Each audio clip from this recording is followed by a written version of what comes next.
Je m'appelle Paola Marenco, je suis un médecin, je me suis toujours occupée de greffe de moelle en Italie, à Milano. Et bon, je suis tombée dessus sur cette histoire quand, en 2017, un collègue m'a dit d'avoir reçu un livre de Glynn, qui existe en français, c'est Requiem pour Nagasaki, qui l'a beaucoup touché parce qu'il parlait d'un radiologue, euh, un grand radiologue japonais, qui s'était converti au christianisme et qui avait lu la tragédie de la bombe atomique qui pourtant lui avait tué sa femme comme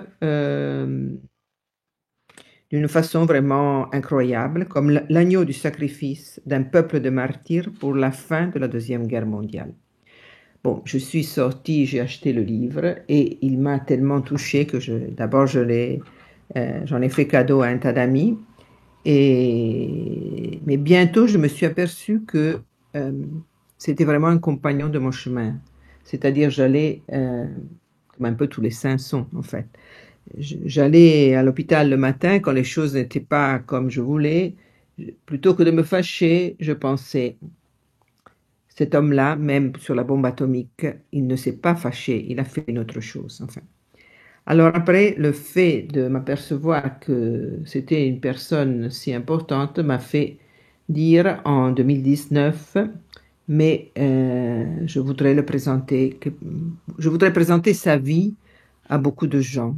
Et au début, je pensais euh, d'offrir aux autres personnes, au meeting Rimini, qui est le meeting pour l'amitié des peuples, qui présente toujours des expositions ou des rencontres avec des gens de tout le monde qui aient un sens, un significat et qui permettent une rencontre.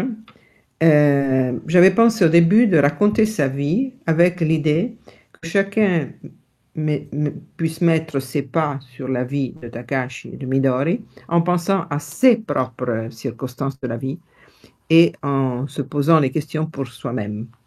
Mais bientôt, en faisant le travail de préparer, on a travaillé une année à peu près avec deux autres amis, en préparant cette exposition, je me suis aperçu bientôt que ce n'était pas seulement sa vie, mais sa vie était au croisement entre deux incroyables et très précieuses traditions dont je ne savais vraiment rien. C'est-à-dire la tradition japonaise shinto-bouddhiste et l'évangélisation du Japon, dont je ne connaissais vraiment rien. Donc, en fait, on a travaillé un peu plus, on a rencontré des histoires de saints incroyables, on a fait tout ça et à la fin, on a fait cette exposition. Et j'ai vu 30 000 personnes sortir des visites guidées qu'on faisait à cette exposition dans l'été 2019, qui a un peu les larmes aux yeux, c'est-à-dire ému.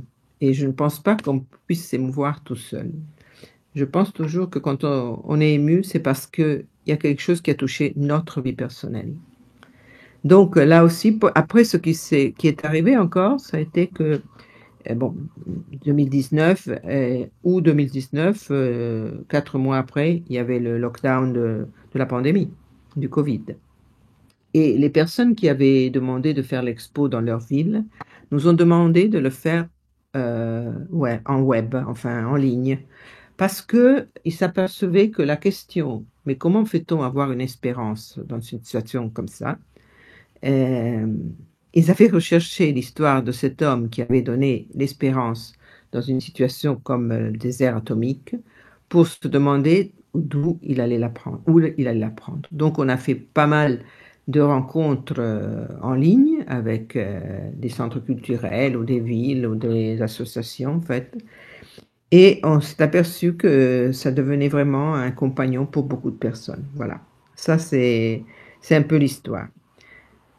Après, en voyant tout ça, on s'est à un certain point posé aussi la question, mais ça, je vous dirai à la fin peut-être, que si si on avait le droit de s'arrêter là, ou si on avait une responsabilité de le faire connaître encore plus. Un peu pour les rencontres qu'on faisait, pour les vies qu'on voyait changer. Donc, après, en 3, on a rencontré l'évêque de Nagasaki et on a fondé un comité pour le faire connaître et pour coopérer, pour collaborer à la éventuelle éventuelles causes de béatification. Voilà, c'est le comité des amis de Takashi Midori Nagai. Bon. Alors, quant à lui, c'est d'abord la beauté d'un homme entier qui m'a touchée, parce que c'est vraiment un homme qui... c'est vraiment passionnant quand on a la chance de rencontrer un homme qui est toujours le même, entièrement lui, soit qu'il soit dans sa famille, soit qu'il soit dans son travail, et il a fait le médecin dans tous les cas, non? Comme clinicien, chercheur, comme tous les génies, il a fait la clinique avec la recherche et avec l'enseignement. Enfin, en plus, il a été malade, il a travaillé dans 3 guerres, dans des situations incroyables. Voilà. Et s'apercevoir d'un homme qui est entièrement soi-même dans tout, et c'est vraiment une chose passionnante. Moi, ça m'a beaucoup surpris.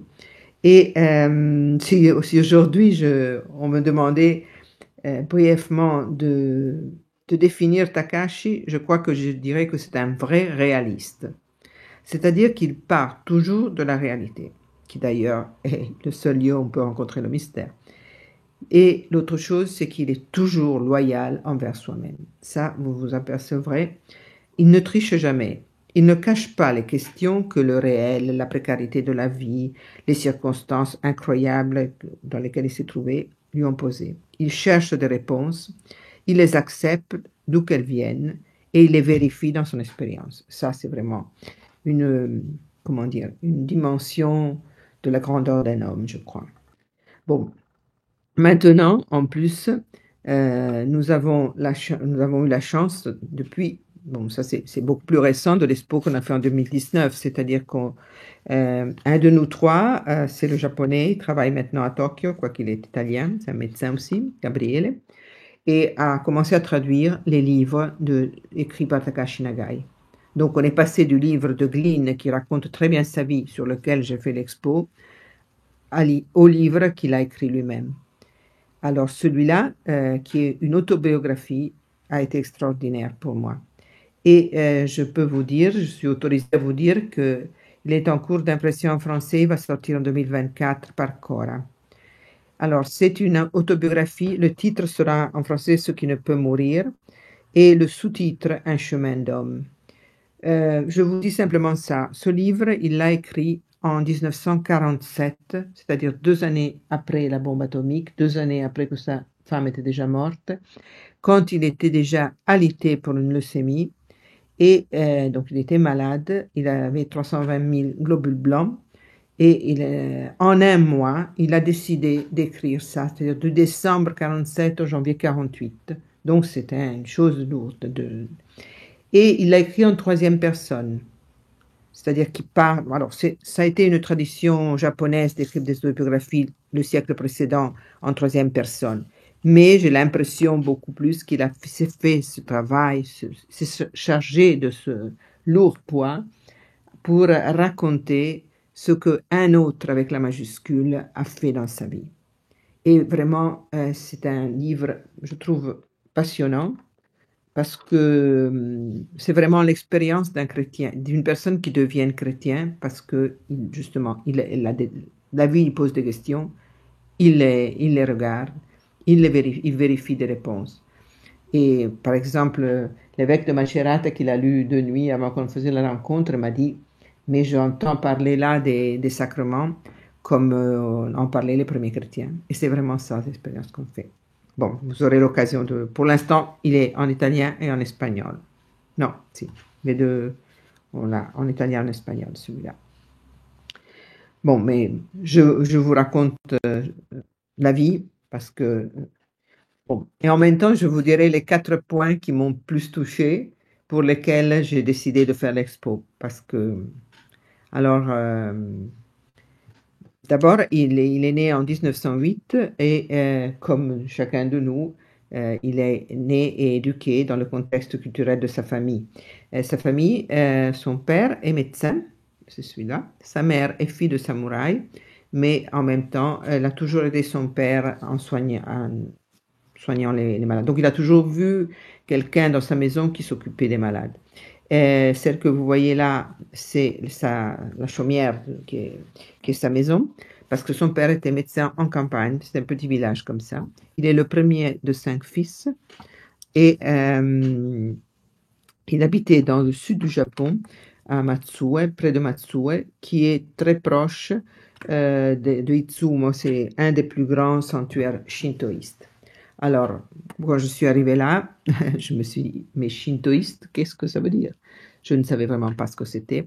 En fait, c'est la traditionnelle, la plus grande tradition, disons, de religion, disons, du Japon, qui existe seulement au Japon et qui est une religion de la vie, euh, une sensibilité religieuse, plus qu'une religion de la vie, c'est-à-dire que tout est pratiquement la nature, tout ça est pleine de vie. Ça, donc, il y a pas mal de... Et même les sanctuaires sont au milieu de la mer, du fleuve, des montagnes, parce que tout ça a une vie. Donc, bon, dans l'expo, on a un peu raconté ça. Là, je ne vous le raconte pas, mais en fait, il a été éduqué dans cette, disons, tradition dans laquelle ce qui compte, c'est d'être noble, courageux, d'aider le peuple. Et même son nom veut dire quelque chose comme noble. Veut dire quelque chose. Donc il a été éduqué dans ça, mais dans un moment très particulier de l'histoire du Japon.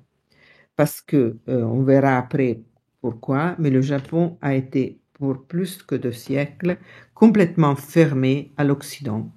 C'est-à-dire l'Occident, je veux dire à l'Europe et aux États-Unis. Et on verra pourquoi. Et disons, cette fermeture, c'est-à-dire que rien pouvait passer, rien pouvait sortir, rien pouvait entrer. Donc, il vivait dans une situation vraiment différente du reste du monde moderne. Et 50 ans avant la naissance de Takahashi, c'est-à-dire en 1858, disons que pour des raisons commerciales, un navire des États-Unis a forcé un peu le port de Nagasaki et l'empereur a été changé, enfin tout ça a été changé, et donc ils ont accepté de se rouvrir à la modernité. Ce qui a voulu dire qu'en très peu d'années, ils avaient 29 kilomètres de chemin de fer, ils en ont fait 29 000. Ils ont envoyé disons, leur cerveau à apprendre partout et ils ont fait venir des autres à leur faire voir des choses. Je veux dire que, par exemple, le professeur Suetsugo est allé à Hambourg pour apprendre la radiologie et il est revenu avec un appareil de radio. Ou bien des jeunes de l'Angleterre, les gens sont venus apprendre d'autres choses. Enfin, donc ça c'est pour dire que lui, il est né 50 ans après, donc en plein bond en avant du Japon.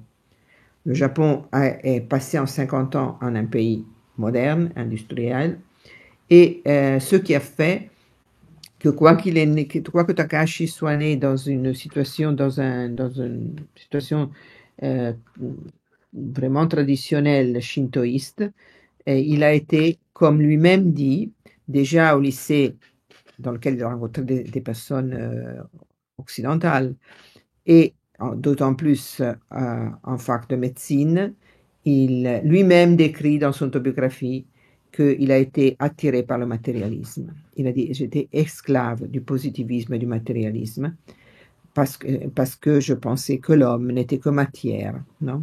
Cependant, il dit, un vague malaise demeurait au fond de mon cœur qui refusait de se calmer.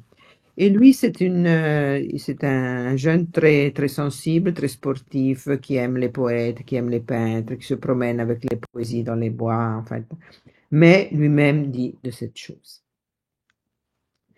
Une chose pour lui était très importante, c'est la caractéristique de l'homme, la raison, non? Et il en fait un usage vraiment, comme je vous disais au début, vraiment loyal à lui-même et au réel. En fait, lui-même, il reconnaît qu'on ne connaît pas seulement ce que l'on peut démontrer scientifiquement, quoique c'est un chercheur, hein, mais il dit qu'il y a une connaissance aussi du regard et du corps. J'ai mis cette photo de la fille malade de Krog, parce que pour nous médecins, c'est évident qu'il y a une connaissance du regard et du cœur. C'est-à-dire, je ne peux pas bien soigner cette fille simplement en regardant ses examens sur un ordinateur ou sa radio, si je ne la regarde pas dans ses yeux. Et dans ça, il avait un grand camarade qui est Blaise Pascal, qui dit que le dernier pas de la raison est de reconnaître qu'il y a une infinité de choses qui la dépassent. Donc, cet usage qu'il fait de la raison lui fait, je crois que Blaise Pascal, au point de vue sensibilité, c'est très très loin pour un japonais. Mais c'est un homme scientifique aussi, Blaise Pascal. Et lui, il se demandait comment faisait-il à mettre ensemble la science et foi. Une chose que Takashi même décrit dans son autobiographie, il parle des carrefours, non? Parce qu'il dit carrément que dans notre vie, il y a beaucoup de carrefours, parce que tout appartient à Dieu, sauf notre liberté. Et notre liberté peut aller à droite ou à gauche. Après, Dieu peut nous récupérer comme il veut, mais et donc, lui, il a eu pas mal de choses qui n'allaient pas selon ses projets. Et toutes les fois, il a dû décider. Ça, c'est très bon. La première fois, c'est arrivé en 1930, quand son père lui envoie un télégramme, vient tout de suite. Sa mère a eu une hémorragie cérébrale, donc elle ne peut plus parler. Lui, il arrive et la voit encore, elle meurt quand il est déjà arrivé. Et lui, il écrit « Ma mère mourut en me fixant, ce dernier regard a complètement changé ma vision matérialiste de la vie. Mes yeux se sont ouverts pour la première fois sur le monde spirituel.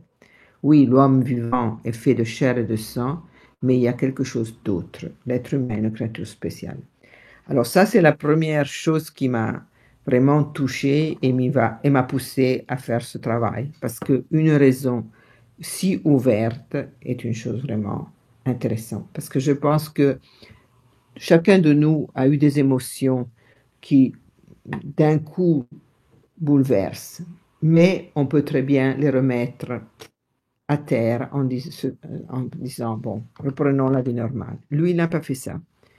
La photo que vous voyez ici de l'église, qui était la plus grande église de l'Orient, dont on verra l'histoire après, elle est à 500 mètres de l'université de Nagasaki. Il la voyait et il était énervé par les cloches qui sonnaient et les gens qui s'arrêtaient. Vous voyez les gens qui s'arrêtaient à prier pour l'Angélus et puis reprenaient leur travail. Il disait, mais c'est pas possible qu'en 1930, il y a encore des gens qui croient à ça. Donc, vous pensez, ça c'était sa position. Eh bien, comment pensez-vous qu'il ait fait pour aller vérifier cette question que les yeux de sa mère avaient posée? Il a décidé d'aller exactement dans ce quartier.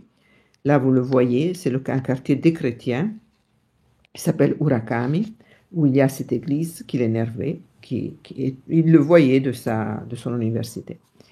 Il a décidé d'aller voir comment il vivait. Alors, il est allé 2 fois sonner à une petite maison, là, pour demander, il faisait la 3e année de médecine, non, d'être accueilli comme étudiant.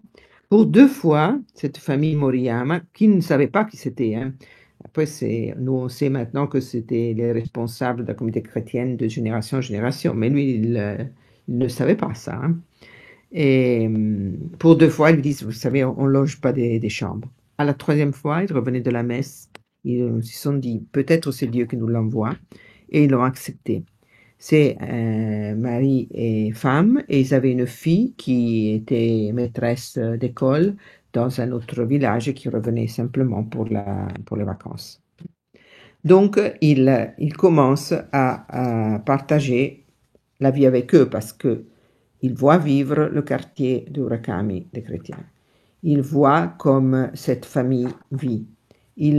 Très souvent, il invite à dîner et il leur raconte la vie. Comme ça, il découvre, il passe, disons, des préjugés à une vraie connaissance, parce que lui, il pensait que c'était fanatique, c'est catholique.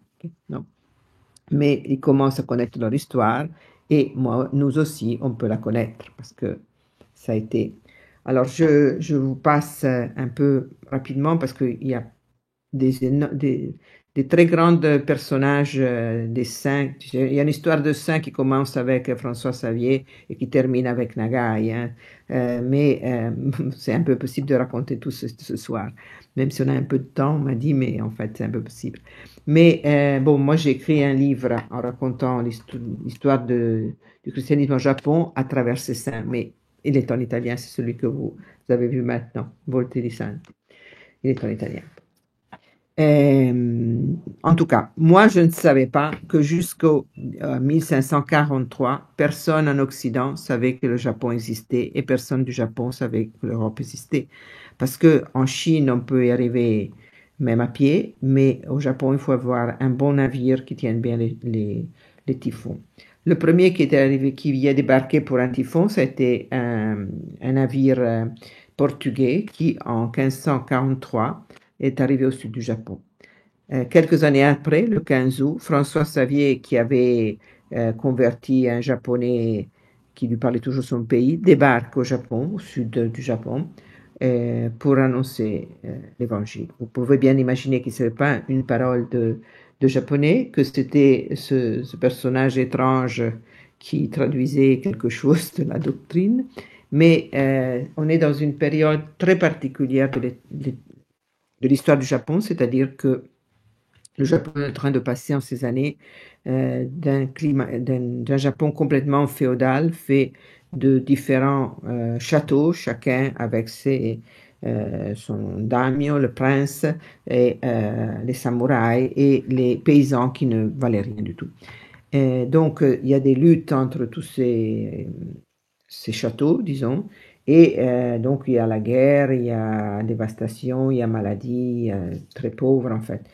Et en ce climat-là, en 50 ans, il passe à un Japon unifié parce que trois de ces personnages unifient un peu le Japon.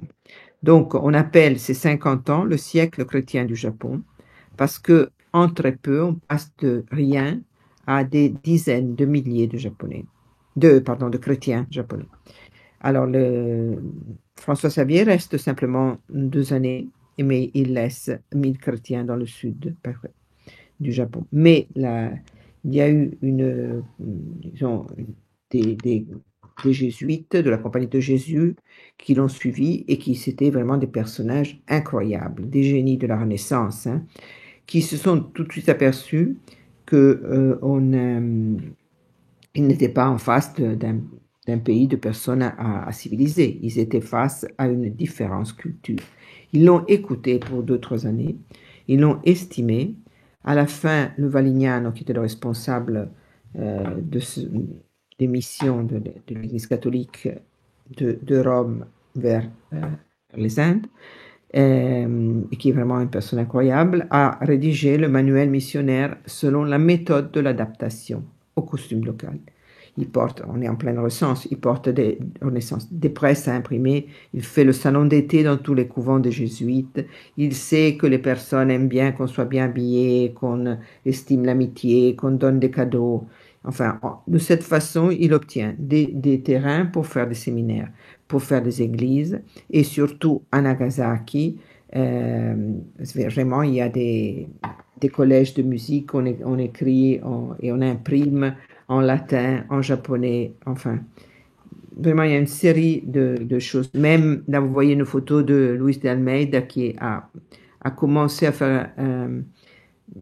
s'occuper des orphelins, non, des orphelins, pardon, des enfants, des nouveau-nés qui, quand ils étaient fragiles, on leur donnait pas à manger. Non, parce qu'il n'y en avait pas pour tous. Donc, il a fait un orphelinat pour eux, qui après est devenu un hôpital. Il leur a appris la chirurgie, donc il est très estimé. Et c'est un jésuite portugais. Cette méthode a fait que beaucoup de princes se sont convertis. Et quand se convertait le prince, très souvent, le château acceptait et s'intéressait au christianisme. Parmi ceux très importants, le prince de Omura, qui était le responsable de Nagasaki, et il a ouvert le port et les bénéfices sont allés aux jésuites. Ce qui a fait qu'il y avait des écoles, des séminaires, un évêque, tout ça. Et Nagasaki est une ville chrétienne, donc vous comprendrez pourquoi beaucoup de choses après se sont passées à Nagasaki. Et un autre personnage incroyable, c'est Okon Takayama, juste, qui est appelé aussi le samouraï de Dieu, le Thomas More du Japon, parce que, bon, il a été béatifié en 2017 par le pape François. Et son histoire est très parallèle à ce qui est arrivé au christianisme au Japon. C'est-à-dire qu'au début, il a été valorisé parce qu'ils avaient été touchés par des témoins de François Xavier. Et vraiment, il a changé sa vie. Et c'est incroyable hein, qu'un samouraï qui était très proche au chef de tout le Japon a été capable de lui dire oui, mais mon seigneur, c'est un autre, de rendre les armes. Enfin, il a été exilé. En fait, après, il est béatifié en tant que martyr, quoi qu'on l'a pas tué, mais pour l'exil, il est allé aux Philippines. Donc, ben, c'est vraiment des histoires très belles. On l'a fêté l'autre semaine. C'était le, le 3, le 3. Quand on a été à Grenoble, il y avait exactement la naissance de 3 février, la naissance de Takashi et le jour dans lequel on fête liturgiquement contre Takayama. C'est une très belle histoire là aussi à suivre. Donc, si les premiers 50 ans sont appelés le siècle chrétien du Japon, parce que les 50 ans après, on pourrait les appeler les temps des martyrs. Pourquoi? Bon, pour être synthétique, à la fin du siècle, il y a eu des facteurs politiques, c'est-à-dire quand le pays est unifié, c'est plus facile de penser à une religion traditionnelle dans laquelle tout le monde obéit au père et au chef. Donc, c'est 10 milliers de chrétiens qui obéissent à un autre seigneur. Il y a eu des raisons commerciales, c'est-à-dire que les Anglais et les Hollandais sont arrivés aussi et c'était en pleine réforme, contre-réforme, donc ils disaient plutôt que les Espagnols et les Japonais, et les Portugais voulaient en faire des colonies, enfin c'était... Et eux aussi savaient naviguer, savaient les choses, disons, de l'Europe et n'apportaient pas de missionnaires. Et l'autre côté, qu'il y a eu des autres ordres catholiques qui sont venus et qui n'utilisaient pas la même façon des jésuites, en fait. Donc, tout ça a fait qu'il y a eu une série de édits. Les édits, je ne sais pas si vous avez vu le film Silence. Enfin, c'est ces panneaux qui sont mis dans tout le Japon, sur lesquels c'est écrit, si tu consignes un catholique, tu auras du riz pour toute ta vie, en fait. Le premier fait en 1587 par les mêmes chefs qui avaient d'abord donné la permission de faire d'édifier des églises, de faire tout ça. Hein. C'est vraiment changer le climat. N'a pas été en fait utilisé. Mais 10 ans après, en 1597, l'obligation c'est de livrer les chrétiens dans les villes. Alors le premier qu'on va prendre, c'est Paul Miki.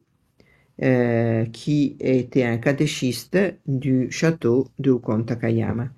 Tout le monde le connaissait parce qu'il a fait beaucoup de catéchèses, il était beaucoup aimé. On le prend et avec 25 autres compagnons qui étaient déjà dans une prison, on leur coupe l'oreille, on les fait marcher 30 jours dans la neige de la capitale jusqu'à Nagasaki et on les crucifie sur la colline des martyrs de Nagasaki. L'idée, c'est de dire, vous avez compris que le christianisme est fini au Japon. En fait, ça a été un tel témoignage que c'est pas du tout ça. Après, il y a eu une série d'autres martyrs avec 2 autres édits. Là, je vous fais un peu plus synthique. Là, enfin, il y avait ces images sacrées. Vous voyez là que toutes les personnes, là, c'est plus des prêtres ou des catéchistes. Là, c'est des familles entières avec des enfants, avec tout ça, qui, retenues chrétiennes, si elles ne marchent pas sur l'image sacrée, qui est pour dire qu'ils ont une aburation, enfin, viennent torturés, et les Japonais, ça, ils sont vraiment terribles, tant que pour obtenir sur torture la même chose. Donc, il y a des témoins incroyables de ça, et vous voyez, les béatifications, c'est le père Kibe avec 187 compagnons, non, par exemple. Donc, c'est des centaines, des milliers de personnes. Quelqu'un a fui dans les bois ou dans les petites îles, mais ceux qui sont, pour des années, ceux qui sont reconnus comme chrétiens viennent tuer. En 1644, le dernier prêtre est tué et il laisse une prophétie que les prêtres vont revenir après 7 générations et des signes pour le reconnaître. Même l'histoire de Pietro Kibe est incroyable, hein, parce que il était dans le séminaire quand le climat a changé, donc il est allé à Macao après. Il est allé à pied au Saint-Sépulcre, c'est le premier japonais qui est allé au Saint-Sépulcre. Après, il a été à Rome, il est devenu jésuite, il est revenu à ses risques, donc il est mort martyr aussi, pour faire retourner à la foi son maître de novice, Padre Ferreira, qui avait apuré sous torture. Donc, vous voyez. Bon, après le 1644, il n'y a plus une église officielle dans le Japon. Après, il y a l'incroyable histoire aussi de Sidotti, qui est un Italien de Palermo, prêtre, qui, ayant lu les lettres des gens qui venaient, les lettres qui arrivaient du Japon, demande au pape de l'envoyer là-bas. Le pape lui dit, mais c'est pas question, tu vas les Philippines et quand ils ont sans quoi on te tue. Il se fait décharger après quelques années tout seul, habillé comme ça en japonais, mais il est 20 cm plus grand qu'un japonais. Il vient immédiatement prier emprisonné, mais le témoignage qu'il fait pour des années dans la prison au Premier ministre qui doit l'interroger pour comprendre de quelle mort le faire mourir, en fait, est tellement incroyable que cette personne écrit un livre qui a été trouvé 200 ans après sur l'Occident. Vraiment, une chose, vraiment un chrétien peut faire un témoignage. Donc, là, c'est une autre très belle histoire. Sidotti. Et la cause de béatification était ouverte en 2019 à Palermo quand on a trouvé la tombe cherchant de bâtir un palais de la Mitsubishi à Tokyo. On a trouvé la tombe.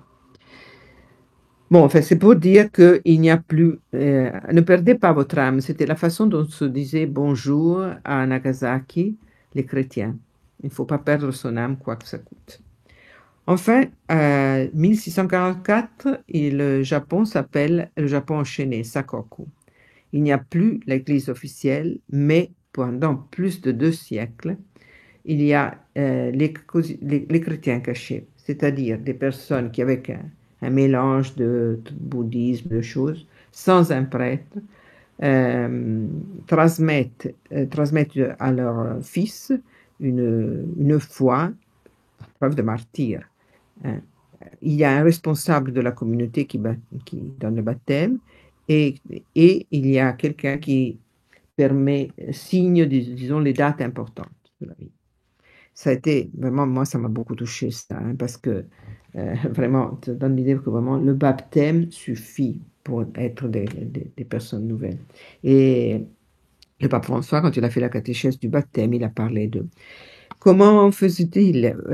Vous voyez ici, ça c'est déesse Canon, qui est une déesse bouddhiste pour la police, mais elle a peut-être une petite croix ou bien les cheveux de l'enfant Jésus. Ou bien ils avaient ces médaillons au cou qui, avec le soleil en certaines heures, projetaient des images sacrées et ils priaient face à ça.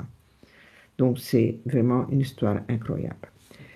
Voilà, nous sommes arrivés à dire qu'en 1858, comme je vous disais, l'ouverture forcée du port par l'accord commercial, non,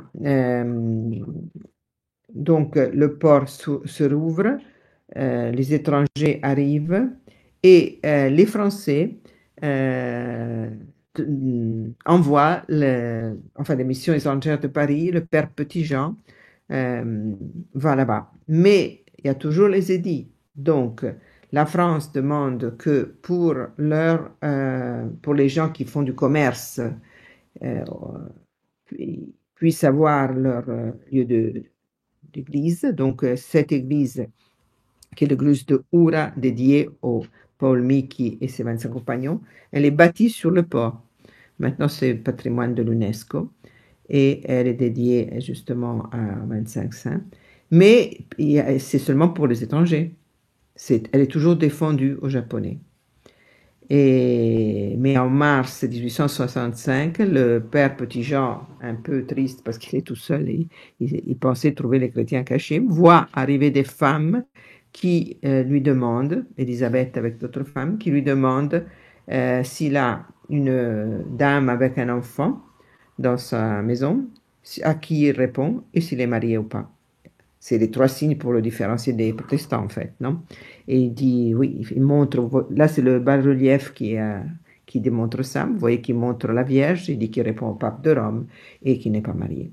Alors, depuis ce moment, mais toujours un peu en cachette, il recommence à enseigner la doctrine, mais la chose ne plaît pas du tout encore au gouvernement qui, en 1869, dans une nuit, prend les 3400 chrétiens de Urakami et les partage en 20 camps de concentration dans lesquels il pense de mettre des maîtres bouddhistes pour les rapporter à la religion bouddhiste.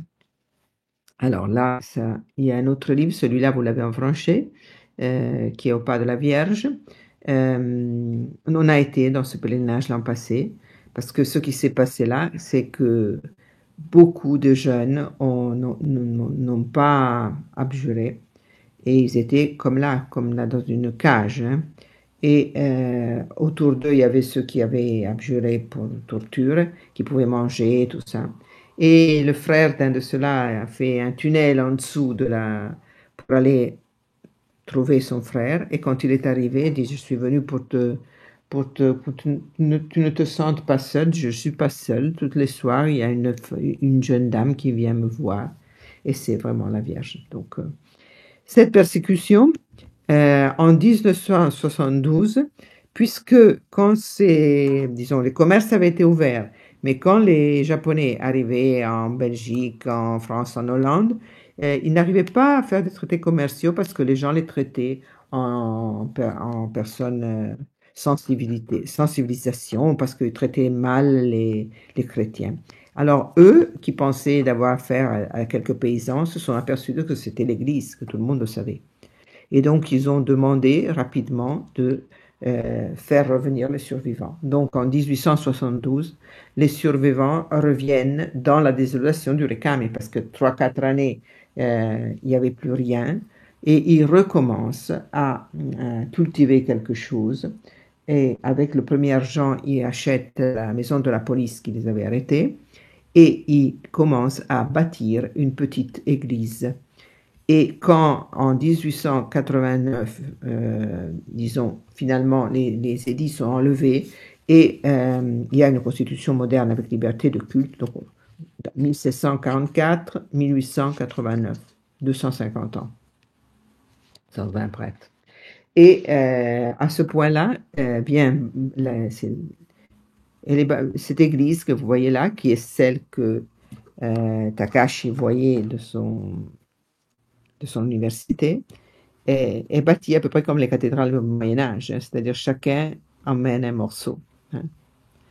Et à la fin, elle est terminée en 1914, mais sans la fin des clochers, enfin, sans les coupoles, sans les cloches. Ce sera les Français qui offrent les cloches en 1925. Le premier Angélus sonne. Et 20 années après, la bombe atomique l'a détruit. Oui, bon. À ce point, vous comprenez que notre ami Takashi a compris que ce n'était pas des fanatiques, c'était bien autre l'histoire, et il est très touché de cette histoire. Et en même temps, il les voit vivre, hein. Il entend cette histoire, mais il les voit vivre aussi. Et, là aussi, il y a une chose incroyable dans la description qu'il fait de comment ces personnes vivaient. C'est vraiment très beau parce que lui, par exemple, il dit, le matin, il se lève tôt, à 5h30, quelqu'un dit une prière, les enfants répondent Amen, qui veut dire soit faire ta volonté. mais après, ils vont travailler très contents. Tandis que moi, je me lève le matin, je ne suis pas si content. L'autre chose qui l'avait beaucoup touché, c'est que les portes restent ouvertes, on soigne les malades, ceux qui ont donnent à ceux qui n'ont pas, en fait. Et l'autre chose, qu'ils n'ont pas de rancune envers tous ceux qui ont tué leurs parents, grands-parents. Donc, on peut, c'est seulement pour une vraie foi qu'on peut ne pas avoir de ressentiment de rancune. Donc, il les voit vivre. Voilà, ça c'est. Entre-temps, il se diplôme en médecine, 1932. Il est toujours là dans la famille Moriyama, entre-temps. Et il est le meilleur, on lui demande de faire le discours de la fin d'études. La veille, ils vont fêter les diplômes et ils boivent trop. Il revient sous la pluie et il attrape une otite qui se transforme en méningite. Il survit mais reste sourd d'une oreille. Et là, on voit réapparaître les deux questions qui le tracassent le plus. La première, c'est une grande tristesse et un cri pour quelque chose qui dure pour toujours, comme quand sa mère est morte. C'est-à-dire, il dit, mais j'ai étudié jusqu'à maintenant et je pourrais mourir maintenant sans que ma vie ne soit utile pour rien. Et en même temps, là c'est pour un peu pour la médecine, il se dit en tout cas ces 2 mois ne seront pas inutiles parce que expérimenter une maladie pour soi me permettra de me consacrer mieux à soigner mes malades. En même temps, il est sourd d'une oreille, ce qui veut dire que ce qu'il désirait, que c'était faire la médecine interne, ne pourra pas la faire. Et là, c'est un autre carrefour. On lui propose d'aller travailler avec le radiologue qui justement revient de l'Allemagne avec le premier appareil radio et il est très mal accepté, il est très isolé. Et il accepte à contre-cœur, mais tout de suite il s'aperçoit d'avoir affaire avec une personne extraordinaire, un vrai maître. Là, bon, c'est incroyable parce qu'il fait 2 jours, il fait des centaines de radiographies. Essayez d'imaginer qu'est-ce que ça veut dire dans un pays où il y a une tuberculose tous les 10 personnes. Qu'est-ce que ça veut dire qu'on n'a pas les radios? Donc ça veut dire qu'on infecte toute la classe à l'école, non? Mais en même temps, il se rend compte qu'il faut reconstruire une culture. Donc il passe la nuit à faire des recherches sur l'atome et à préparer des articles scientifiques pour expliquer l'importance de la radiologie. Parce que sans quoi, pour chercher quelque chose, on ouvrait le ventre, tandis qu'avec la radio, on peut voir, non? Donc, il fait pas seulement la médecine, mais aussi les soins de santé. Il commence à faire de la prévention sur la TBC, enfin, sur la tuberculose, enfin, tout ça. Et si vous voyez cette radio, un de ces malades, c'est le père Kolbe. Le père Kolbe était au Japon jusqu'en 1936, exactement derrière l'église de Nagasaki. Il avait le couvent. Et il avait la tuberculose, c'était un de ses malades. Bon. Entre-temps, comme je vous disais, il voit une humanité exceptionnelle à Nagasaki. La nuit du 24 décembre, qui pour lui est une date quelconque, il rentre tard parce qu'il avait fait ses recherches. On l'invite à dîner avec eux. Cette fois, il y a aussi la fille qui est revenue pour les vacances, qui est Midori, et qui, comme tout le reste de sa famille, depuis le premier jour que lui, il est chez eux, tout le monde prie pour que il puisse, à travers ces malades, arriver à connaître le Jésus. Donc, il y a déjà ça. Alors, la nuit, il lui propose d'aller à la messe. Et lui, au début, dit, mais je ne crois pas, mais pensant à Pascal et à tout ça, il accepte d'y aller. Et là, il a sûrement une révélation personnelle, non? Comme Saint-Père Benoît XVI disait, la révélation peut être très bien personnelle. Mais je crois que, parce qu'il dit, j'ai connu quelqu'un que je ne connais pas. Alors, pour un shintoïste athée, dire que je connais quelqu'un que je ne connais pas, c'est vraiment un autre monde, non? Mais je crois que ça n'aurait pas suffi si il n'avait pas vu les témoins, la nuée des témoins qui ont rendu visible le mystère en les voyant vivre, voilà, d'abord. Et puis, après, il y a ce signe personnel, cette compagnie dans la vocation que chacun de nous reçoit, je crois, du mystère, en différentes façons, non? Et pour lui, ça a été Midori.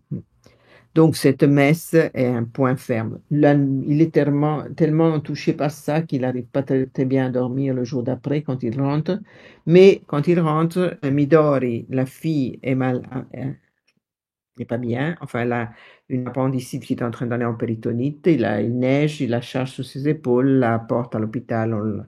On fait chez le chirurgien immédiatement, on lui sauve la vie. Enfin, donc, c'est ça. Alors, Midori, bon, je vous ai dit la raison d'abord, non, la raison ouverte dont il a vécu au début. Et après, Midori. Midori, c'est la deuxième raison pour laquelle j'ai fait l'expo, parce que après 250 ans sans un prêtre, penser qu'il y a une figure qui, moi, je disais une espèce de Violaine japonaise, non, qui, euh, qui vit une foi, une espérance, une charité à ce niveau et d'une position vraiment virginale, c'est-à-dire que elle a fait tout ça gratuitement, c'est-à-dire elle ne pensait pas du tout d'être digne de lui. Vraiment, c'est vraiment, elle s'est occupée de prier pour lui, de tout ça, d'une façon totalement gratuite. Alors, après avoir sauvé la vie, ce qui arrive en janvier 33, c'est-à-dire quelques jours après, disons, Noël, il reçoit une carte pour partir pour la guerre.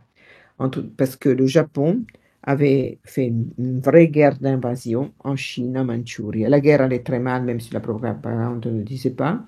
Et donc, même lui qui était universitaire, en fait, a dû partir.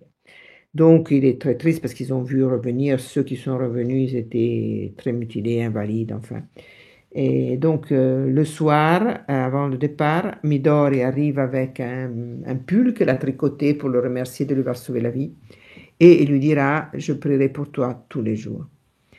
Donc ça, il part, il reçoit après de Midori avec les gants le catéchisme et il dira, dans ce petit livre, il y a plus de sagesse que sur ce qu'est la vie et la mort et la joie, de tout ce que j'ai trouvé dans les philosophes jusqu'à maintenant. Et là aussi, c'est incroyable. Donc, un petit catéchisme et ce poids pour une personne. Après, il fera 7 mois dans cette guerre, surtout en reportant les mutilés dans un navire terrifiant, en fait. Quand il revient, déjà le mythe du Japon, de tout ça, c'est déjà bien écroulé. Ce qu'il a soutenu, c'était la prière et le catéchisme de Midori. Et quand il rentre, c'est un autre carrefour intéressant parce que ses compagnons vont au port à s'amuser et à boire pour oublier ce qu'ils ont vu. Lui, il décide d'aller parler avec le prêtre de la messe. Et c'est une rencontre incroyable parce que lui aussi, c'est un fils disons, des chrétiens cachés qui avaient été enfermés. Enfin, il y a toute une histoire là très belle aussi. Et par contre, Midori s'aperçoit qu'il est rentré, donc dit, je pense maintenant de devoir accepter les mariages combinés dont j'étais habitué. Lui, il accepte de commencer la catéchèse, il reprend à travailler à l'université et très tôt, il vient baptiser. Alors, le baptême, dans son autobiographie, il dit, quand le prêtre a dit la formule du baptême, j'ai senti comme chacune des cellules de mon corps qui s'est renouvelée. C'était la vie de l'esprit. Et il prend le nom de Paolo, de Paul Micki, et lui, il dessine, et normalement, il signe leur dessin par leur signature, et lui, depuis ce moment, il met aussi Paolo. Ecco, là, c'est une autre chose qui m'a très impressionné parce que c'est la troisième chose, disons, le baptême. Parce que vraiment, pour lui, le baptême, c'est devenir une autre créature.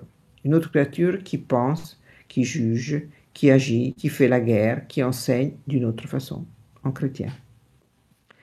Bon, 3 mois après, c'est même le prêtre et le parrain qui qui facilitent le mariage. Et Takashi veut dire à Midori avant, il dit, mais moi je suis un radiologue, j'ai beaucoup de risques pour ma santé. Et Midori répond avec la phrase de Ruth, où tu seras, je serai, en fait, ta vocation est la mienne. Donc ils se marient. Alors, là, il faut dire quelque chose de Midori. Bon, ils ont 4 fils, hein, mais 2 mourront nouveau-nés. Donc, il reste Kayano et Makoto, garçons. Mais c'est le même Takashi qui dit, dans ces années, j'ai été un mari et un père distrait. Distrait parce qu'il passait la nuit à, à écrire, disons, les dessiner ce qu'il voyait à la radio. Et le jour, à faire des centaines de radios, bien au-delà des risques de sûreté des réunions. Mais ce qui faisait tout, c'est Midori. Elle pensait à tout, à leur fils. On est en plein embargo, donc l'argent de Takashi ne suffisait pas pour la famille. Mais elle, en plus, elle travaillait, mais elle était aussi, elle enseignait Ikebana, elle cousait tous les habits pour la famille. Elle apprenait aux autres femmes à se servir des herbes, à cuire les herbes et après à soigner les blessures. Elle s'occupe des fils, enfin, elle fait tout ça et ne pensez pas que ce soit une personne qui est seulement face à son foyer. Elle est la responsable des femmes de 18 villages. Donc, c'est une personne publique reconnue pour tous, non? Mais c'est aussi intéressant parce que c'est une figure incroyable. Et sans Midori, il n'y aurait pas eu ni la sainteté, ni la profession hein, de cette façon, ni le changement de vie de Takashi. Et ce que je veux dire, c'est que de Midori, c'est évident qu'elle est toujours face à une présence. Elle avait le crucifix dans leur famille, donc qui étaient les chefs de la communauté, il y avait le crucifix des martyrs. Et on voit très bien que toutes les décisions, elles sont vécues face à cette présence. Il y a une présence qui est vraiment concrète. Et en même temps, elle traduit cette chose dans une tendresse et un amour à son mari, c'est-à-dire dans des gestes très concrets. Par exemple, s'il ne revient pas le soir, elle part avec le café, avec quelque chose à manger. Lui, peut-être, il boit son café sans même s'en apercevoir. Mais elle est contente quand même. Quand un article scientifique sort, elle le regarde, elle comprend pas qu'est-ce qu'il y a écrit, mais en même temps, elle arrive aux larmes parce que c'est la fatigue de son mari. Voilà. Midori, c'est ça. C'est vraiment une femme incroyable, d'une profondité vraiment incroyable. Et en tout cas, Takashi, même s'il est très pris par son travail, il se lie à la Société de Saint-Vincent de Paul, laquelle aussi parle d'un homme de science. Mais c'est très intéressant comme le commentaire qu'il en fait, parce qu'il dit, dans les 10 années, j'ai jamais sauté une réunion, parce que là, il en allait de notre salut, parce qu'on parlait de la vérité de nous, parce que le catholicisme nous apprend à aimer Dieu, puis nous-mêmes, et enfin les autres. Parce que pour aimer les autres, il faut d'abord s'aimer soi-même. Et s'aimer correctement n'a rien à voir avec l'égoïsme, mais c'est une vraie lutte contre son propre égoïsme. Là, dans cette année, il a aussi un choc anaphylactique pour lequel vraiment il reçoit le sacrement des malades. Mais il dit, là, encore une fois, il dit, mais si dans une minute on peut mourir, il faut vraiment vivre chaque instant comme si c'était le dernier. Et il dit, ce qui est nécessaire suffit. Il appelle le tournant, ce moment. 1937, la guerre en Mandchourie continue, est toujours terrible. On le rappelle à la guerre. Cette fois, il sera en guerre 3 années, de 1937 à 1940. Il est le responsable d'un groupe disons, de santé, de médecins et d'infirmières sur le front de guerre. Il participe à 72 batailles, mais il est chrétien cette fois. D'abord, il se propose pour des missions de risque, pour aller chercher des médicaments, pour tout ça. Mais il contacte aussi la Saint-Vincent chinoise pour aider les blessés. Et quand les gens sont blessés, il les soigne les uns les autres, en fait. Il y a un journal de guerre qui est vraiment incroyable. Je vous lis un morceau, oui, de son autobiographie. Mais il y a un tas de pas. Alors, par exemple, celui-là. Après avoir fini de soigner les blessés, un de ses hommes lui apporta un gros pomelo, qui est un agrume local, et il voulut le partager avec un soldat prisonnier. Cet homme était heureux de l'accepter et commença à le manger avec enthousiasme. Takashi commença à réfléchir en silence, le regardant. Qui sait d'où vient ce jeune garçon au regard si honnête? Qui sait ce qu'il faisait dans la vie? Et comment s'appellera-t-il? Et maintenant, nous nous retrouvons ici à partager un pomelo. Mais pourquoi cet homme et moi nous battions-nous pour nous entretuer il y a peu de temps? Que devrais-je haïr chez cet étranger? J'ai parcouru des milliers de kilomètres de mer et de montagnes pour arriver ici. Nous sommes nés à des milliers de kilomètres l'un de l'autre. Jusqu'à présent, nous n'avons jamais rien eu à voir l'un avec l'autre. Il y a quelques instants, l'un de nous deux aurait dû mourir. Et au lieu de cela, qui sait comment, aucun de nous deux n'est mort. Et en effet, nous nous retrouvons ici à partager un pomelo. C'est vraiment étrange. Je n'arrive simplement pas à comprendre le sens de la guerre. Le pomelo était délicieux. Cela avait le goût d'une fontaine de vie avec l'arôme du jus enivrant la gorge. Le soldat leva les yeux. C'était le visage d'un beau jeune homme. Takashi sourit et cet homme sourit aussi. Il n'avait jamais vu de sa vie un sourire d'amour aussi profond. Il y a un tas de réflexions qu'il fait. Il se demande aussi pourquoi il vaut la peine de donner sa vie, parce que c'est sûrement pas pour la patrie en général, c'est sûrement pas pour l'honneur, c'est pas pour ça. Et en revenant, il se dit peut-être pour tous les pansements avec lesquels il avait pu apporter un peu de soulagement à tant de blessés. Et il pria pour ces hommes. Donc c'est vraiment... Et quand il revient en 1940, il peut reprendre la recherche et pourtant, on est en 1940, donc la Deuxième Guerre mondiale est aux portes, puis l'arbre aussi en 41. Et ça aussi, il le fait en chrétien, c'est-à-dire il enseigne médecine, mais humanité aussi. Il passionne les étudiants, il y a des morceaux très incroyables. Il est aussi le responsable des services de secours pour l'expérience qu'il a fait dans la guerre. Et il dira aux jeunes, quand vous vous occupez des secours d'urgence, ce n'est pas un problème c'est un japonais ou un chinois ou je ne sais pas qui. Vous devez mettre tout l'amour que vous pouvez dans le geste que vous faites de secours, parce que ça tient à l'éternité. Alors le jour, il faisait des centaines de radiographies. La nuit, il étudiait encore, il faisait la recherche. Et il était bien conscient de ce qui allait se passer. Donc là, il y a un peu sur les textes qu'il a dit.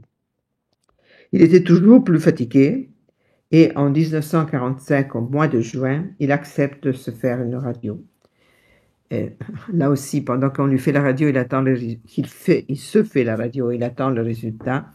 Il éprouve l'anxiété, il se dit, tiens, j'aurais dû être plus rapide à donner les réponses à mes malades parce que c'est difficile d'attendre une réponse pour sa vie. En fait, il a une énorme rate, il a une leucémie myéloïde chronique qui lui vient de l'excès de rayons qu'il a fait en se dépensant faisant des centaines de radios, même sans plus, c'était de la fluoroscopie à un certain point parce qu'ils n'avaient plus le matériel pour imprimer les radios. Alors, ce jour-là, il avait sa vie, elle avait risqué dans les guerres, dans tout. Mais une chose, c'est la risquer, et une chose, c'est de savoir qu'il avait 2-3 ans de vie en ce moment avec une leucémie myéloïde chronique. Et donc, il pensait de laisser ses enfants orphelins dans tout. Donc, il va dire à sa femme ça, et je vous lis ce morceau aussi, parce que ça vous dit bien qui c'est Midori. J'ai dit à ma femme que j'avais une maladie incurable et qu'il ne me restait que 3 années à vivre. À cette femme dont la seule récompense jusqu'alors avait été d'être réduite à être aussi petite. À cette femme qui s'était tant battue avec moi, dans l'attente vaine qu'un jour je puisse devenir professeur, que nous puissions au moins mener une vie comme les autres. Midori serra son fils dans ses bras et resta immobile à écouter. Après que j'eus fini de parler, elle resta là, immobile, pendant quelques instants. Après quoi, elle se leva, se dirigea vers l'autel, le crucifix dont je disais, alluma un cierge et face à la croix se mit à prier. Je la regardais, impuissant. Mes pensées se tournèrent vers le Gethsémani, vers cette scène de souffrance et de prière à la veille de la mort, lorsque Jésus, en sueur de sang, dit « Père, si tu le veux, éloigne de moi cette coupe, mais que ma volonté ne soit pas faite, mais la tienne. » Cette femme, pensais-je, qui a porté jusqu'à présent une grande croix, devra désormais en porter une encore plus grande. Le dos de ma femme tremblait à la lueur des bougies pendant qu'elle priait. C'était quelque chose de profondément sacré. Elle baissa la tête. Ayant fini de prier, elle vint s'asseoir devant moi et souriant me dit « Que nous vivions ou que nous mourions, c'est pour la gloire de Dieu. »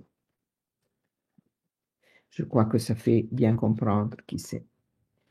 1945, c'était le mois de juin, le diagnostic de la leucémie. Au mois d'août, la tragédie de la bombe atomique, c'est le 6, la bombe atomique est déclenchée sur Hiroshima. Évidemment, ils ne savent pas, mais il envoie ses fils et sa belle-mère à la montagne, à 5-6 km où ils ont une petite maison à la montagne, parce qu'il y a pas mal de bombardements de tous les genres.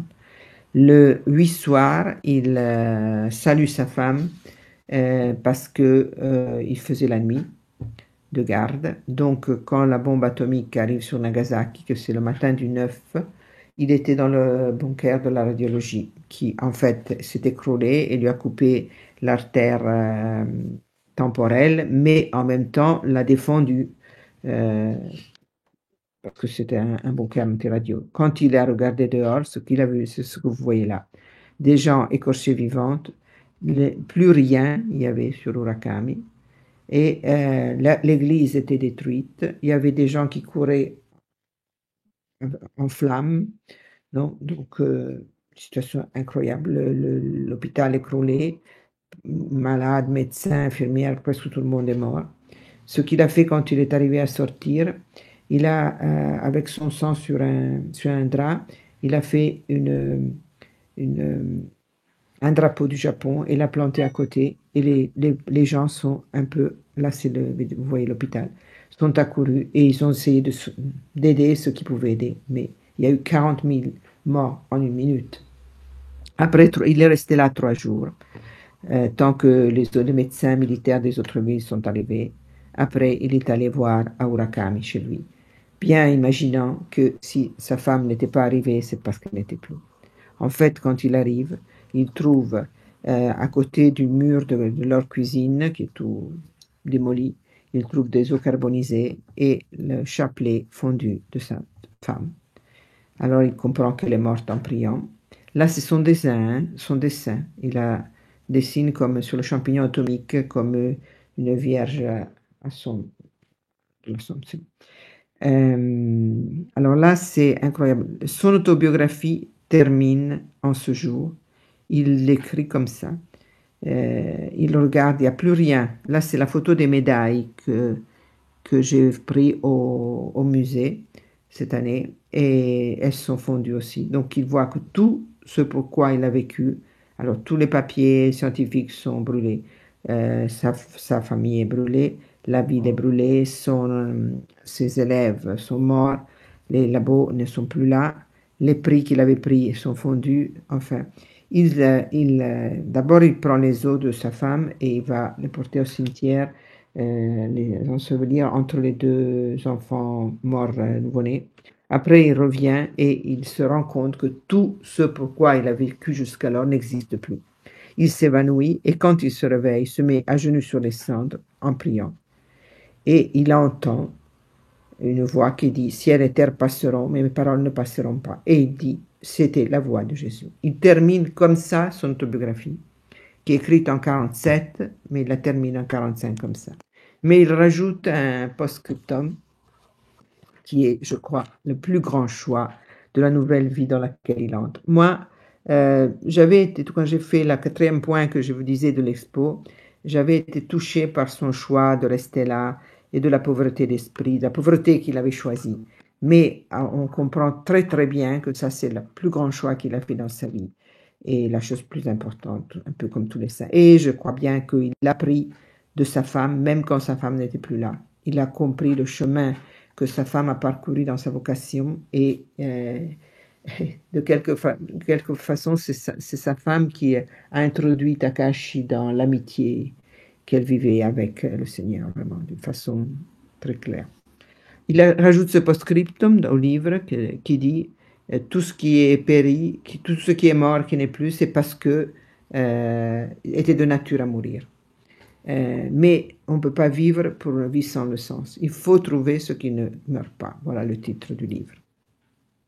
Et il dit, ce qui ne meurt pas, c'est la vie qui aime Dieu et la vie qui aimait Dieu. Donc il dit, avec 2 enfants petits dans mes bras, une santé que je n'ai plus, la maison que je n'ai plus, la ville que je n'ai plus, je commence ma nouvelle vie. Mais il dit, je n'ai plus la force pour l'écrire, donc je m'arrête là, mais je raconterai une autre fois. Et ce sera ses amis qui recueilleront les autres textes qu'il a fait après. Mais nous savons ce qu'il a fait après. C'est-à-dire qu'il est allé dans la maison à la montagne à dire à ses fils et à la mère de Midori qu'ils étaient mortes, dans ce lieu avec les quelques médecins qui sont survécus que vous voyez là, et blessés.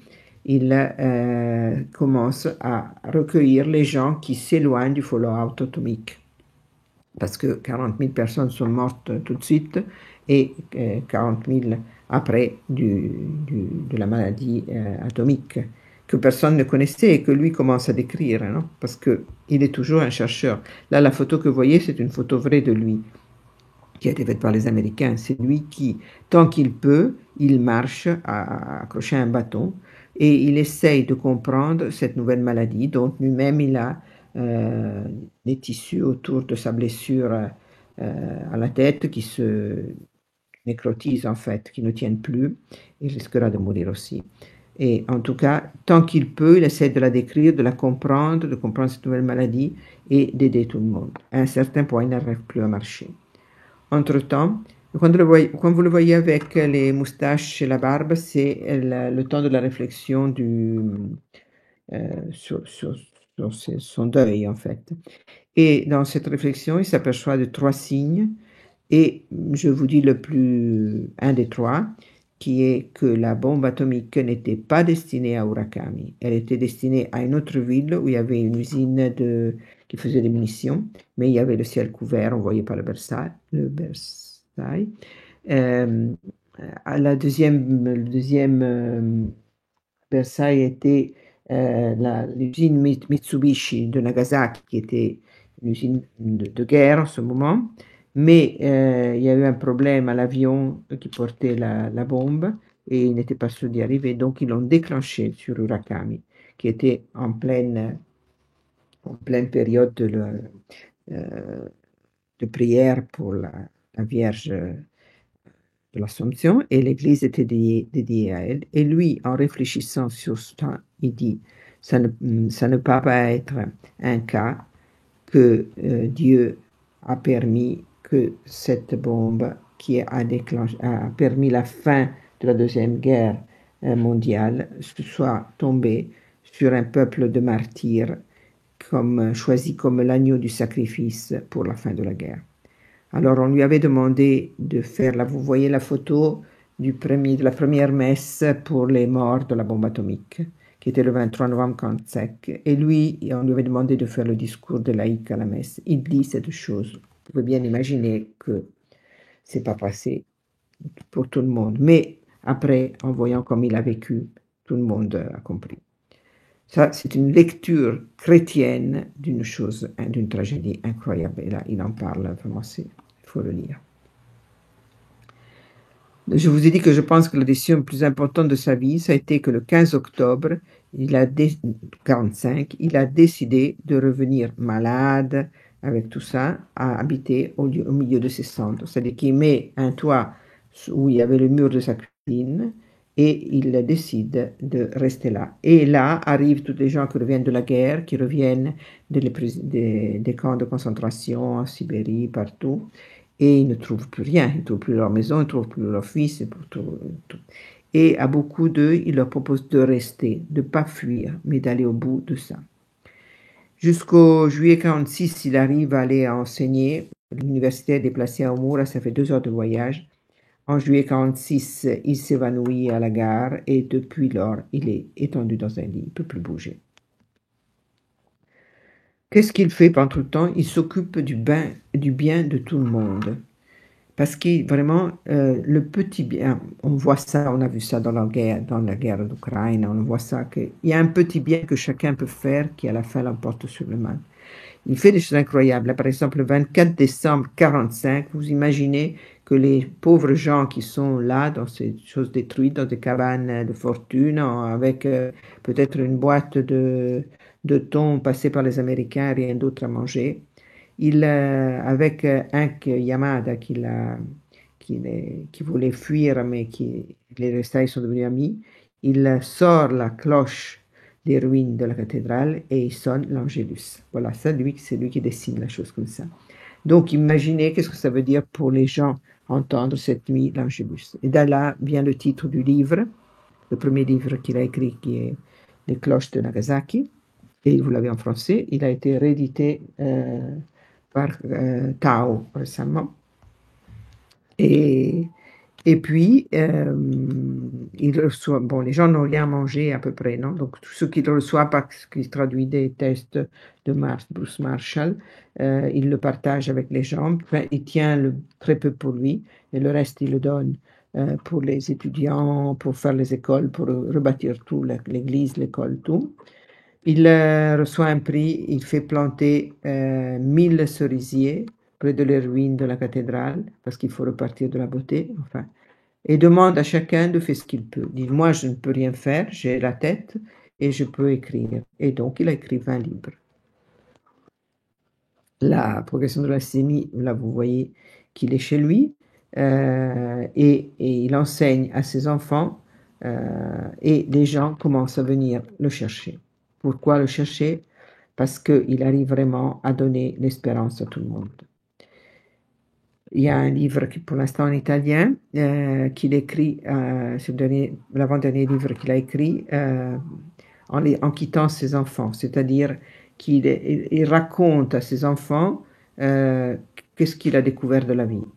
C'est-à-dire qu'il dit que la foi n'est pas un esthétique, hein, donc ce ne sera pas facile d'être orphelin, mais que ce qui leur arrivera sera la chose meilleure pour s'accomplir, enfin.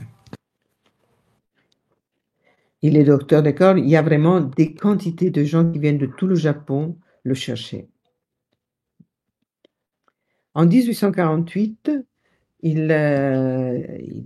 sa première cabane avait été un peu améliorée, il la cède à son frère et à la famille de son frère, et qui est rentré aussi de la guerre, à sa belle-mère avec ses 2 enfants. Et il se fait bâtir ce qu'il appelle le Nyokodo, qui veut dire le lieu de l'amour à soi-même, et qui est fait de 2 mètres par 2, comme un texte du XIIe siècle bouddhiste dit que c'est un lieu pauvre qui permet de voir l'essentiel, en fait. Non, alors 2 mètres par 2, avec 2 tatamis, un pour lui et un pour ses fils quand ils viennent dormir chez lui, une statue de la Vierge, une planche pour les gens qui viennent le voir, une lampe pour écrire, enfin le matériel pour écrire, et quelques livres, et une rose dehors. Et il appelle ça le Nyokodo. Et tous les gens qui viennent le voir, ils reçoivent de lui ce signe, vous voyez qu'il est signé aussi Paolo, qui veut dire que soit la paix. Mais on l'appelle le mystique de la paix, mais pour lui, la paix n'a rien à voir avec le pacifisme. Et là, il y a une longue histoire avec Hiroshima, que bon, si on a le temps, je vous dirai. Parce que dit le pacifisme crie des slogans sans s'engager en rien, tandis que la vraie paix demande un dur engagement avec nous-mêmes pour lutter contre notre égoïsme. Dans ce lieu, il lui-même dit qu'il fait un dur travail. On a des textes, il dit, parce que c'est pas facile dans le monde dans lequel nous vivons de la pauvreté. C'est pas facile. Mais il dit, mon Dieu, si tu m'aides, je crois que ce sera possible. Et il regarde soi-même, il va au fond de ce travail qu'il avait commencé, de loyauté envers soi-même. Il dit, mais j'ai fait beaucoup de choses, j'ai travaillé nuit et jour pour mes malades. Mais combien d'affirmations de moi-même il y avait ça? Vraiment, c'était un travail de purification. Et il arrive à dire, et c'est une conquête des temps récents, il arrive à dire, la première chose à laquelle je pense chaque matin en me réveillant, c'est que je suis heureux. Et même au fils, il dit, j'étais au maximum de ma carrière et je n'étais pas heureux. Est venue la bombe atomique et maintenant je peux dire que je suis heureux. Mais c'est vraiment une conquête. Il arrive, regardez son visage, il ne pouvait pas bouger, il était malade, hein, il avait mal aux os, mais il ne voyait que ce qui se passait devant lui. Mais pourtant, ce qui se passait devant lui, il lui fait dire, nous devrions transformer notre vie en poésie. Il faut laisser le regard attentif du poète creuser sous la surface, sous l'apparence des choses et voir la beauté qu'il y a. Et dit, j'ai enfin atteint ce nouvel horizon. Moi, ça me paraît vraiment... Quand il parlait de monter avec lui au monde des béatitudes, j'avais lu ça comme l'idée que c'était une façon de dire, non, les béatitudes. Mais après, je me suis dit, non, mais vraiment, euh, heureux ceux qui, les pauvres de cœur, parce que ils pourront voir Dieu. Mais lui, vraiment, tu as l'impression qu'il voit la beauté sous tout, parce qu'il ne peut pas avoir un visage comme ça, son coin. Et c'est pour ça que le titre qu'on avait mis à l'expo, c'était Annonce de Nagasaki, parce que l'annonce, c'est vraiment, c'est pas ce que nous disons, l'annonce, c'est le visage que nous avons, ce que nous sommes. Non. Et il y avait des entiers trains qui arrivaient, et là, c'est ce qu'il dit au fils pour le médecin. Là, c'est comme il parle de sa mort. Essayez d'imaginer si un beau jour vous receviez une invitation que vous attendiez depuis longtemps de la part de quelqu'un que vous attendiez de rencontrer, pour passer un long moment tout proche à parler. Quelle serait votre joie ce jour-là? La mort et l'invitation de Dieu. C'est avec cette joie au cœur que je l'attends. Je sais combien Dieu est bon et combien il prend soin de moi avec tendresse. Les gens ne supportent pas l'idée de devoir mourir. C'est parce qu'ils ne connaissent pas Dieu. S'ils savaient combien il les aime, ils n'auraient plus peur. Alors c'est seulement un qui accomplit vraiment sa vie et sa vocation qui peut parler de cette façon, je crois.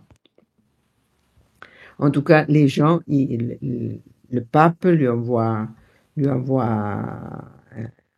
un cardinal avec un message. L'empereur vient le trouver.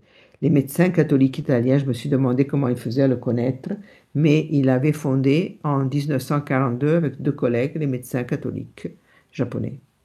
Il écrivait la nuit, il écrivait toutes les nuits 4 lettres aux lépreux qui ne voyaient pas et beaucoup se sont convertis. Enfin, vraiment, il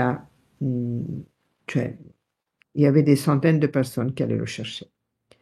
Là, vous voyez un peu des images de ça. Là, c'est la statue de la Vierge de Carrara que les médecins italiens leur ont envoyée. Là, c'est nous qui sommes allés pèlerins, premier pèlerinage l'an passé. Là, celui que vous voyez à droite, celui qui est japonais, c'est-à-dire celui plus à gauche des 3, c'est le fils du fils qui est maintenant responsable à côté du Nyokodo d'un petit musée où il y a les choses que nous avons photographiées. Le 1er mai, maintenant, il s'aperçoit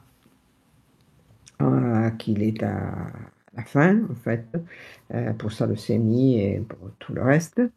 Et il fait son adieu japonais de samouraï. Adieu mon corps, je dois maintenant voyager au-delà de tes frontières, je dois te quitter comme le parfum doit laisser sa rose. Et il se fait apporter en brancard aux ruines de la cathédrale pour prier encore une fois pour la paix. Et après à son hôpital, où il avait donné disposition qu'on fasse une autopsie pour montrer aux élèves encore, pour enseigner encore qu'est-ce que c'est qu'une rate de leucémie. Après, on le rapporte, après l'autopsie, chez lui en cortège. Et quand le 3 de mai, on fait les funérailles, il y a tout Nagasaki qui s'est arrêté. Il y a les usines qui sonnent leurs sirènes, il y a les bouddhistes qui sonnent les gongs et il y a les cloches de la cathédrale qui sonnent. Parce que tout le monde sait que celui qui est mort est celui qui leur a permis de rebâtir, parce qu'il leur a donné l'espérance et le goût de vivre et de ne pas fuir.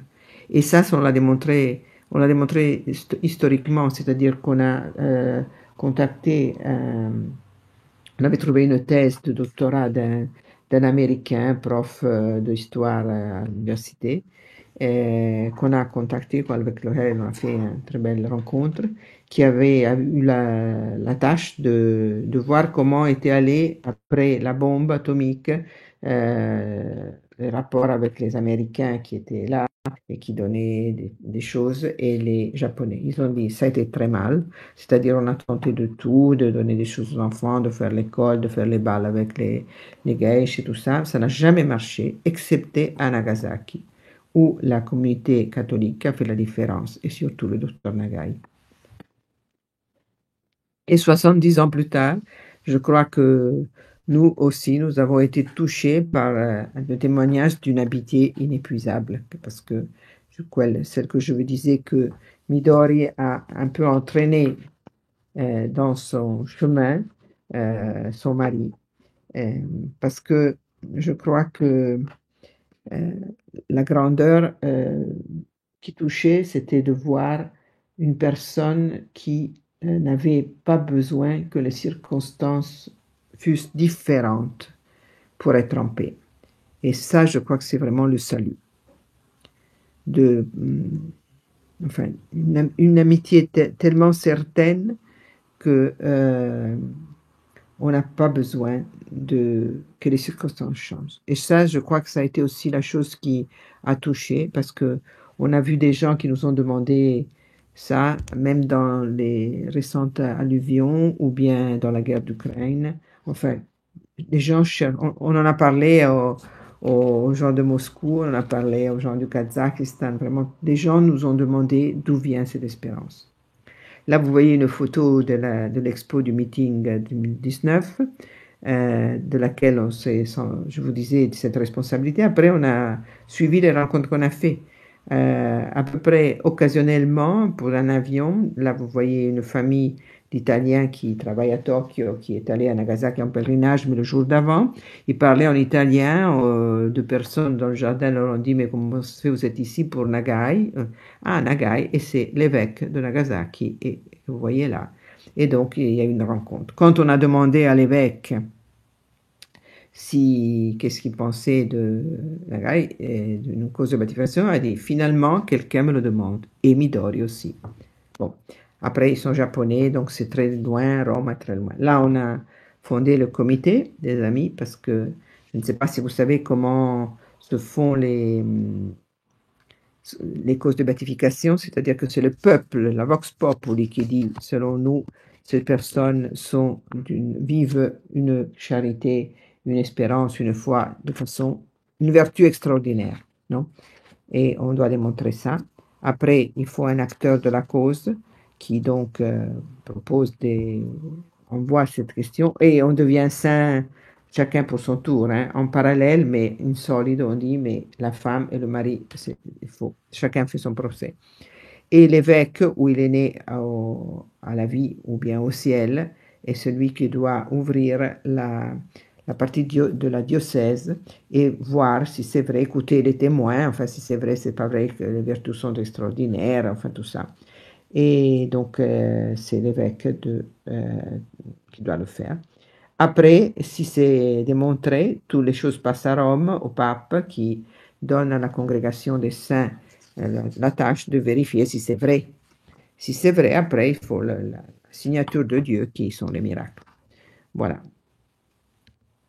Là, vous voyez, on a fait une newsletter sur laquelle vous voyez qu'on nous a reconnu comme l'acteur canonique de ça. Une autre chose que dans ma vie, j'avais jamais pensé de faire, c'était d'écrire une prière. Donc, j'ai écrit cette prière. Là, vous la trouvez en français sur le site. Vous pouvez la télécharger. Et, ah non, attendez, je vais en arrière. Okay. Là, les livres que Gabriel est en train de traduire ou qu'on a écrit, alors, il y a eu une rencontre sur la sainteté dans les familles l'an passé, et dans les 8 fêtes en Vatican, et dans les 8 couples que le Vatican, l'éditeur Vatican a décidé de mettre, il y a aussi Nagai, ça vous le trouvez en français aussi.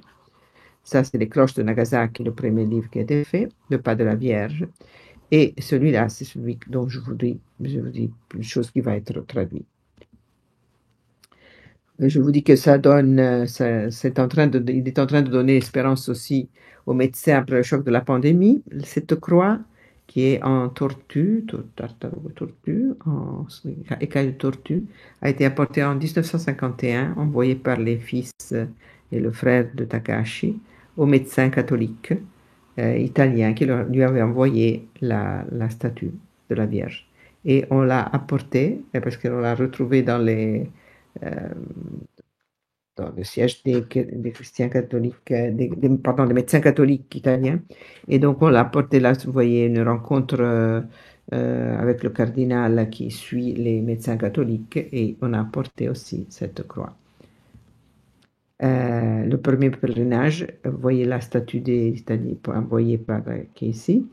Là, c'est la nouvelle église qui a été rebâtie et je vous assure que quand on est arrivé là, à la veille de Pentecôte, les personnes que vous voyez devant nous avec le voile, c'est les personnes de Murakami, de Nagasaki. Et je vous assure que je pensais que chacune d'elles ou était fille de quelqu'un des chrétiens cachés, ou avait vu la bombe atomique, ou avait rebâti l'église.